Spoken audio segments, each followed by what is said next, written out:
नमस्कार भक्तजनों। आज मैं शिव पुराण महात्म श्री रुद्र संहिता खंड के 19वें अध्याय का वर्णन करूंगा। इस अध्याय में हम ब्रह्मा और विष्णु द्वारा शिव की स्तुति करना नामक कथा को सुनेंगे। इस महात्म को सुनने से मनुष्य सब पापों से मुक्त हो जाता है और भगवान भोलेनाथ की कृपा सदैव बनी रहती है। अब मैं 19वें अध्याय का वर्णन करता हूँ। ब्रह्मा जी कहते हैं, हे नारद, कन्यादान करके दक्ष ने भगवान शिव को अनेक उपहार प्रदान किए। उन्होंने सभी ब्राह्मणों को दान दक्षिणा दी। तत्पश्चात भगवान विष्णु अपनी पत्नी लक्ष्मी जी सहित भगवान शिव के समक्ष हाथ जोड़कर खड़े हो गए और उनकी आराधना करने लगे। वे बोले, हे दया सागर महादेव जी, आप संपूर्ण जगत के पिता हैं और देवी सती सबकी माता है। भगवान, आप दोनों ही अपने भक्तों की रक्षा के लिए, दुष्टों का नाश करने के लिए अनेक अवतार धारण करते हैं। इस प्रकार उन्होंने शिव सती की बहुत ही स्तुति की। नारद, मैं उनके पास आकर विधि के अनुसार फेरे कराने लगा। ब्राह्मणों की आज्ञा और मेरे सहयोग से सती और भगवान शिव ने विधि पूर्वक अग्नि के फेरे लिए। उस समय वहां बहुत ही अद्भुत उत्सव किया जा रहा था। वहां विभिन्न प्रकार के बाजे और शहनाइयां बज रही थी। स्त्रियां मंगल गीत गा रही थी और खुशी से सभी नृत्य कर रहे थे। तत्पश्चात भगवान विष्णु बोले, सदाशिव, आप संपूर्ण प्रकृति के रचयिता हैं। आपका स्वरूप ज्योतिर्मय है। ब्रह्मा जी, मैं और रुद्रदेव आपके ही रूप हैं। हम सभी सृष्टि की रचना, पालन और संहार करते हैं। हे प्रभु, हम सब आपका ही अंश हैं। हे प्रभु, आप आकाश के समान सर्वव्यापी और ज्योतिर्मय हैं। जिस प्रकार हाथ, कान, नाक, मुंह, सिर आदि शरीर के विभिन्न रूप हैं, उसी प्रकार हम सभी भी आपके शरीर के ही अंग हैं। आप निर्गुण निराकार हैं। समस्त दिशाएं आपकी मंगल कथा कहती हैं। सभी देवी देवता और ऋषि मुनि आपके ही चरणों की वंदना करते हैं। आपकी महिमा का वर्णन करने में मैं असमर्थ हूँ।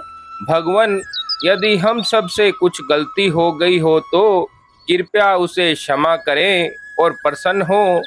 ब्रह्मा जी बोले, इस प्रकार श्री हरि ने भगवान शिव की बहुत ही स्तुति की। उनकी स्तुति को सुनकर शिव बहुत ही प्रसन्न हुए। विवाह की सभी रीतियों के पूर्ण होने पर हम सभी ने महादेव जी एवं देवी सती को बधाइयाँ दी तथा उनसे प्रार्थना की कि वे अपनी कृपा दृष्टि सदैव सभी पर बनाए रखें, वे जगत का कल्याण करें।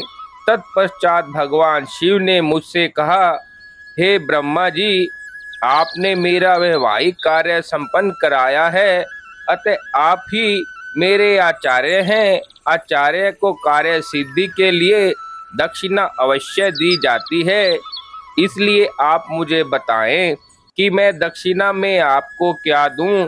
महाभाग, आप जो भी मांगोगे मैं उसे अवश्य दूंगा। हे मुने, भगवान शिव के इस प्रकार के वचन सुनकर मैं हाथ जोड़कर उनके सामने खड़ा हो गया। मैंने उन्हें प्रणाम करके कहा, हे देवेश, यदि आप मुझे अपना आचार्य मानकर कोई वर देना चाहते हैं तो मैं आपसे यह वर मांगता हूँ कि आप सदा इसी रूप में इसी वेदी पर विराजमान रहकर अपने भक्तों को दर्शन दें। इस प्रकार आपके दर्शन करने से सभी पापियों के पाप धुल जाएं। आपके यहाँ विराजमान होने से मुझे आपका साथ प्राप्त हो जाएगा। मैं इसी वेदी के पास आश्रम बनाकर यहाँ निवास करूँगा और तपस्या करूँगा। हे प्रभु, मेरी यही इच्छा है। चैत्र मास के शुक्ल पक्ष की त्रयोदशी को पूर्वा फाल्गुनी नक्षत्र में रविवार के दिन जो मनुष्य भक्ति भाव से आपका दर्शन करे उसके सभी पाप नष्ट हो जाएं, रोगी मनुष्य के सभी रोग दूर हो जाएं। इस प्रकार आपका दर्शन कर मनुष्य जिस इच्छा को आपके सामने व्यक्त करे उसे आप तुरंत पूरा करें। हे प्रभु, आप इसी दिन सभी को मनोवांछित वर प्रदान करें। भगवान, यही वरदान मैं आपसे मांगता हूँ। मेरी यह बात सुनकर भगवान शिव बहुत ही प्रसन्न हुए। वे बोले, हे ब्रह्मा, मैं आपकी इच्छा अवश्य ही पूरी करूँगा।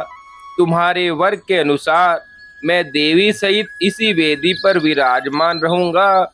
यह कहकर भगवान शिव देवी सती के साथ मूर्ति रूप में प्रकट हो वेदी के मध्य भाग में विराजमान हो गए।